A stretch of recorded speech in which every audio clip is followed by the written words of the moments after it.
और क्या क्या चीजें हैं जो भक्ति मार्ग में जहर के समान है, सतगुरु से दूर करती है। ये चीजें हमारे जीवन में आ जाने से सतगुरु नाराज होगा, हमसे रुष्ट होगा। निंदा, भगत ने भूल कर भी किसी की निंदा चुगली नहीं करनी चाहिए, किसी की बुराई नहीं करनी चाहिए। अरे भगत को तो सतगुरु ने इतना भक्ति मटेरियल दे दिया, इतना सिलेबस दे दिया, वो ही पूरा नहीं होता। भक्तों से तो सतगुरु की महिमा पूरी नहीं हो पाती, निंदा चुगली करने के लिए समय किसको। तो गुरुदेव कह रहे हैं भगत ने भूल कर किसी की निंदा चुगली नहीं करनी चाहिए। हां, यदि कोई सत्य बात है तो सत्य को सत्य कहना फिर निंदा चुगली में नहीं आता। किसी ने गलत काम कर दिया और आपने कहना पड़ गया तो वो निंदा चुगली में नहीं है, क्योंकि वो गलत काम उसने किया है। चोर को चोर कहना उसकी निंदा नहीं है। परमात्मा कहते हैं साचा शब्द कबीर का और प्रगट किया जगमाही, और जैसे को तैसा कहे सो तो निंदा नहीं। तो हमने विशेष तौर पर ध्यान रखना है। स्तुति, यदि हमारी कोई स्तुति कर रहा है, हमारी कोई महिमा कर रहा है, हमारी कोई बड़ाई कर रहा है, तो हमने गुब्बारे की तरह फूलना नहीं है। अगर गुब्बारे की तरह हमने मान बड़ाई की हवा अपने अंदर भर ली किसी के द्वारा हमारी स्तुति करने से, हमारी बड़ाई करने से, हो सकता कोई अपने स्वार्थ के लिए अपनी बड़ाई कर रहा हो सकता कोई अज्ञानता में बड़ाई कर रहा हो कि इससे बड़ा कोई भगत नहीं, इससे ज्यादा तो कोई सेवा ही नहीं करता होगा संगत में। तो आप और हम भगत भाई बहनों ने उस स्तुति को सुनकर, पहली बात तो हमारे अंदर इस स्तुति की भूख ही नहीं होनी चाहिए। फिर भी यदि कोई कर रहा है, क्योंकि भगत तो फिर ऐसे काम करेगा। अरे भगत कोई बुरे काम तो करेगा नहीं जो लोग उसकी निंदा करेंगे, भगत तो अच्छे काम करेगा, तो भगत की तो स्तुति होगी। जैसे आज मीराबाई की स्तुति हो रही है, धर्मदास जी की, धन्ना जी की, ऐसे ही इस कलयुग की पिछली पीढ़ी में जीवित भक्तों की भी स्तुति होगी। दुनिया बड़ाई करेगी आने वाले समय में, अभी तो बुराई कर रही है। तो हमने स्तुति के चलते फिर गुब्बारे की तरह अपने अंदर मान बड़ाई वाली हवा नहीं भरनी। अन्यथा जब गुब्बारे में हवा भर दी जाती है, जब छोड़ दिया जाता है, फिर वो जमीन पे नहीं टिकता, वो फिर ऊपर उड़ता है। फिर ऊपर जाकर क्या होगा, धूप लगने से फूट जाएगा, या किसी पेड़ में कोई कांटा लगने से फूट जाएगा और वहीं लटका रहेगा, दुर्गति। तो भक्तों ने अपने अंदर स्तुति की चाहत आने नहीं देना है। भगत को स्तुति की भूख होनी नहीं चाहिए। कोई कर रहा है तो भगत ने यह सोचना कि यह श्रेय मेरे गुरुदेव को जा रहा है।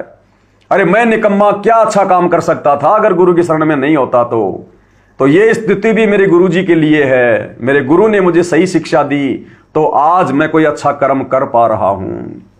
तो हर चीज का श्रेय अपने गुरुदेव भगवान को। और वैसे भी परमात्मा कहते हैं, भगत को बताते हैं कि सतगुरु के दरबार में गाहक कोटि अनंत, कि सतगुरु के दरबार में तो दीक्षा लेने के लिए ना जाने कितने ग्राहक आएंगे, कितने लोग आएंगे, करोड़ों अनंत।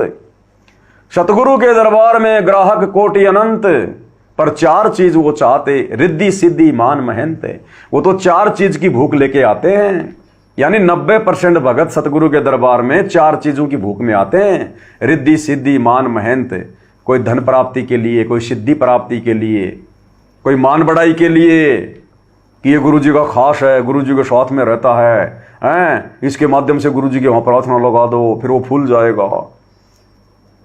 और महंत यानी महंताई, संताई, कि गुरु जी मुझे गुरु पद दे दें, गुरु जी मुझे कोई ब्रांच खोल के दे दें, छोटा मोटा मुझे कोई अधिकारी बना दें।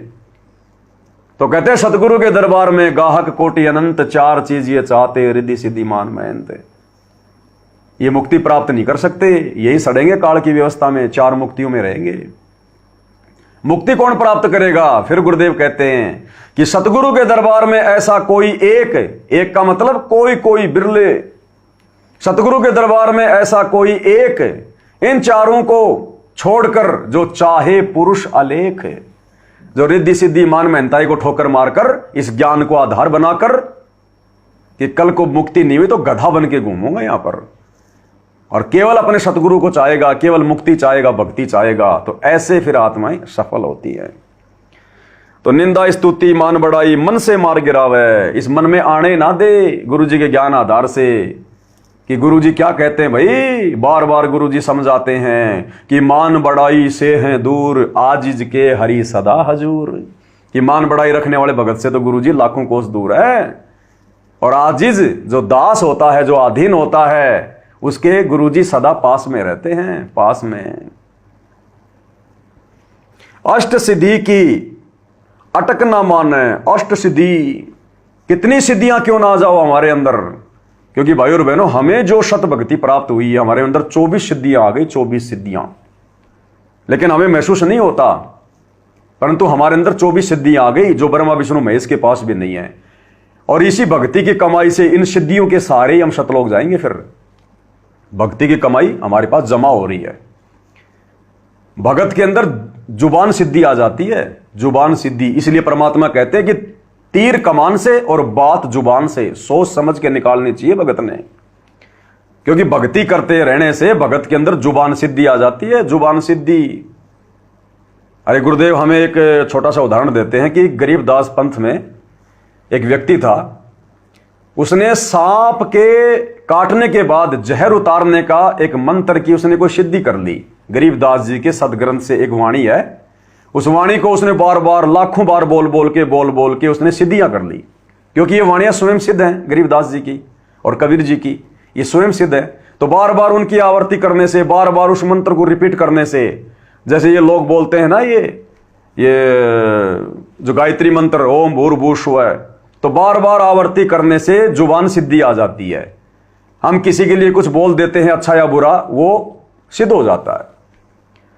और आप और हम भाई और बहनों, वो तो अपने स्वार्थ के लिए, मान बढ़ाई के लिए बार बार उस मंत्र की आवर्ती करता है, और आप हम निष्काम भाव से, निस्वार्थ भाव से। और कितनी बार हम रिपीट करते हैं और कितने वर्षों से कर रहे हैं। किसी को भक्ति पे लगे 2 साल हो गई, किसी को 10 साल हो गई, किसी को 15 साल हो गई। दिन में कितनी बार हम मंगलाचरण बोलते हैं, कितने हम मंत्रों का जाप कर रहे हैं, बार बार तीनों समय की आरती कर रहे हैं हर दिन। गुरु जी का नाम भी एक परम सिद्धि है। बंदी छोड़ सतगुरु रामपाल जी भगवान की जय। हर प्रकार के मंत्रों से बड़ा मंत्र सत्य पुरुष का नाम, जो वर्तमान में लीला कर रहे हैं। तो हम कितनी बार बार रिपीट कर रहे हैं। तो आप और हम भगत भाई बहनों, उनमें सिद्धियां आ जाती है, सिद्धियां, जुबान सिद्धि, अन्य सिद्धियां। इसलिए गुरुदेव कहते हैं भगत ने किसी को आशीर्वाद नहीं देना चाहिए, भगत ने किसी को बद्दुआ नहीं देनी, क्योंकि तुम्हारी वचन में शक्ति आ गई, जुबान सिद्धि आ गई। और अगर तुम यहीं पर अगर अपनी भक्ति को नष्ट करते रहोगे तो तुम शतलोक कैसे जाओगे। इसलिए मालिक कहते हैं भगत ने धैर्यवान होना चाहिए, शील संतोष विवेक दया क्षमा। जल्दबाजी में, जोश में होश नहीं खोना चाहिए, किसी को गाली वाली नहीं देनी चाहिए, किसी को बुरा भला नहीं कहना चाहिए। हाँ, परमात्मा का विधान है, उसको बताओ प्यार प्रेम से कि भैया भक्ति नहीं करेगा तो मालिक कहते हैं गधा बनेगा। तो इसमें हमारी जुबान सिद्धि का दुरुपयोग नहीं हो रहा। और एक हम किसी से नाराज होकर कह दें कि नालायक अगले जन्म में तू गधा बनेगा, तो फिर हमने जुबान सिद्धि का दुरुपयोग कर दिया। तो ये हमने बहुत सावधानी रखनी है, सोच समझना भाई और बहनों। इसलिए गुरुजी कहते हैं भक्तों ने किसी को good morning, good evening, good afternoon नहीं बोलना। गुड का मतलब होता है अच्छा, और मॉर्निंग यानी सुबह। यदि हम किसी को कहेंगे भाई साहब गुड मॉर्निंग, तो हमने उसकी सुबह की कामना कर दी कि तेरा सुबह का दिन बहुत अच्छा जाए तेरा।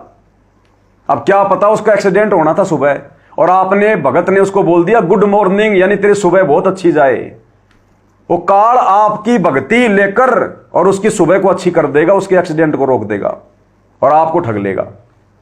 इसलिए गुरुदेव कहते हैं हमने good morning, good afternoon, good evening नहीं बोलना। अगर बोलना भी पड़ जाए किसी को मजबूरी में, तो गुड की जगह बोल दो God, God morning, God afternoon, God evening. God morning का मतलब ये सुबह जो हुई है ये भगवान की दया से हुई है। गॉड आफ्टरनून, ये जो दोपहर का जो समय आया है दुनिया देख रही है, ये भगवान की रजा से हुआ है, नहीं तो ना जाने क्या यहां पर जो है पर ले आ जाती। तो इस प्रकार से भाई और बहनों हमने सावधानी बरतनी है। अष्ट सिद्धि की अटक न माने, आगे कदम बढ़ावे, यानी भक्ति मार्ग पर आगे बढ़े, अपने गुरु जी को ध्यान में रखते हुए, उनके वचनों को ध्यान में रखते हुए, दुनिया को देख के नहीं चलना। जब कोई राम भगत गति पावे हो जी, जब कोई राम भगत गति पावे हो।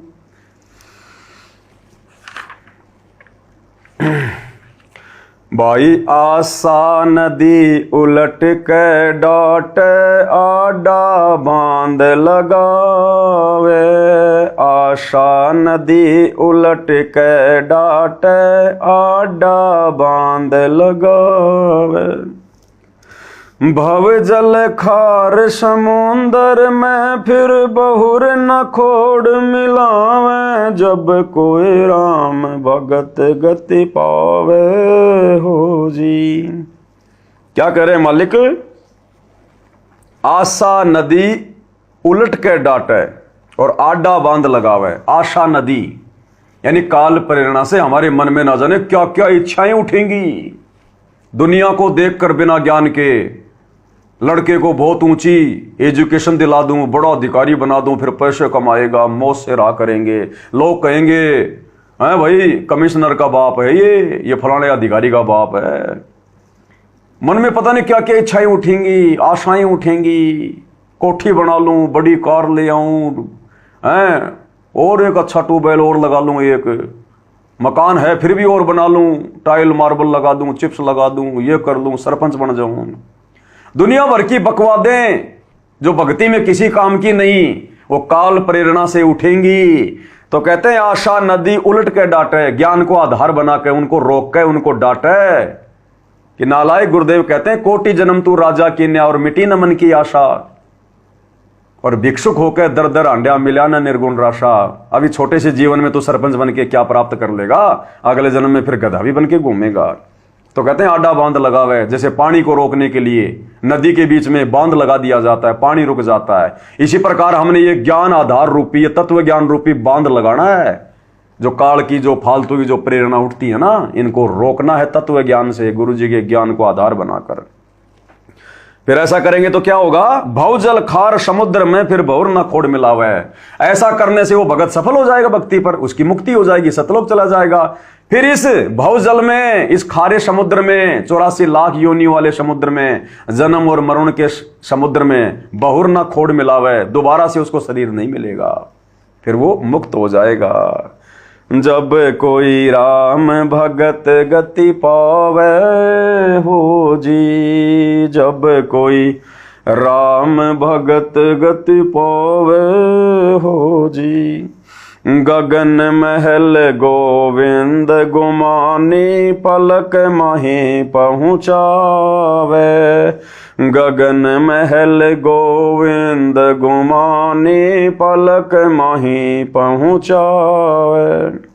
नितानंद माटी का मंदिर नूर तेज हो जावे, जब कोई राम भगत गति पावे हो जी, जब कोई राम भगत गति पावे हो जी। अब ये कबीर परमात्मा का शब्द था। गुरुदेव कहते हैं नित्यानंद जी ने अपनी मोहर लगा दी, कोई बड़ी बात नहीं, हमने तो शिक्षा लेनी है।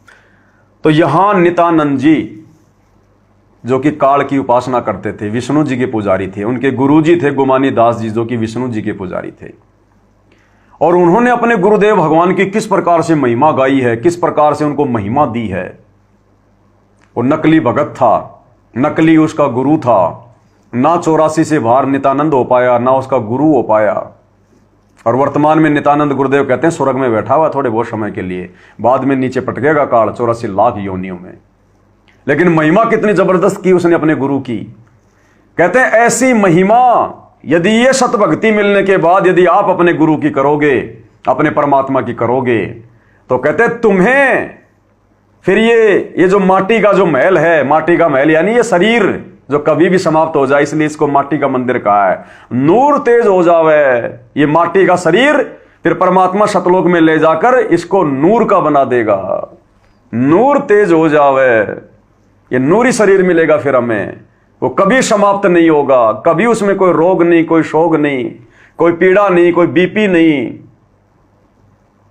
इस सतभक्ति से, इस सतभक्ति को देने वाले गुरु की महिमा से, उसकी मर्यादाएं निभाने से। तो कहते हैं जिस कदर काल लोक के नियमों के अनुसार और नित्यानंद ने अपने गुरु की छप्पर फाड़ महिमा की, आजीवन उनके गुण गाता रहा, उनके द्वारा दी गई भक्ति करता रहा, तो कहते हैं जैसा उसका गुरु था, जितना सामर्थ्य था, जहां तक का उसका व्योत था, उसको स्वर्ग में बैठा दिया। और हमारे गुरु सतगुरु रामपाल जी, कबीर भगवान, इनका व्योत तो सबसे ऊपर है, इनके बराबर तो कोई सामर्थ्यवान नहीं है। ये तो डायरेक्ट सतलोक में बैठाएंगे ले जाकर। नितानंद माटी का मंदिर, नूर तेज हो जावे। तो आज है वो मौका आप और हमारे पास, जो मौका नित्यानंद जी को भी नहीं मिला। जब कोई राम भगत गति पावे हो जी, जब कोई राम भगत गति पावे हो जी। तो भाई और बहनों, बहुत बड़ी दया, बहुत बड़ी मेहर पूज्य गुरुदेव भगवान की। इसी प्रकार से परमात्मा आप और हम सभी को मौका देते रहें साथ संगति के लिए, और हम गुरुदेव भगवान की इसी प्रकार से महिमा करते रहें और गुरुदेव की रजा का भरपूर फायदा उठाते रहें। और ऐसे ही गुरु की महिमा करते करते, भक्ति करते करते, गुरु के गुणगान करते करते आप और हमारा ये समय कब व्यतीत हो जाए हमें पता भी ना चले, और अगले क्षण हम सतलोक में बैठे मिले, सतलोक में। तो आज के वीडियो में गुरुदेव भगवान के आशीर्वाद से केवल इतना ही। परमेश्वर हम सभी को आज्ञा दें, इजाजत दें, हमारा मार्गदर्शन करते रहें, अपना आशीर्वाद बरकरार रखें। बंदी छोड़ सतगुरु रामपाल जी परमेश्वर जी की जय हो। जय हो गुरुदेव भगवान की, जय हो परमात्मा की।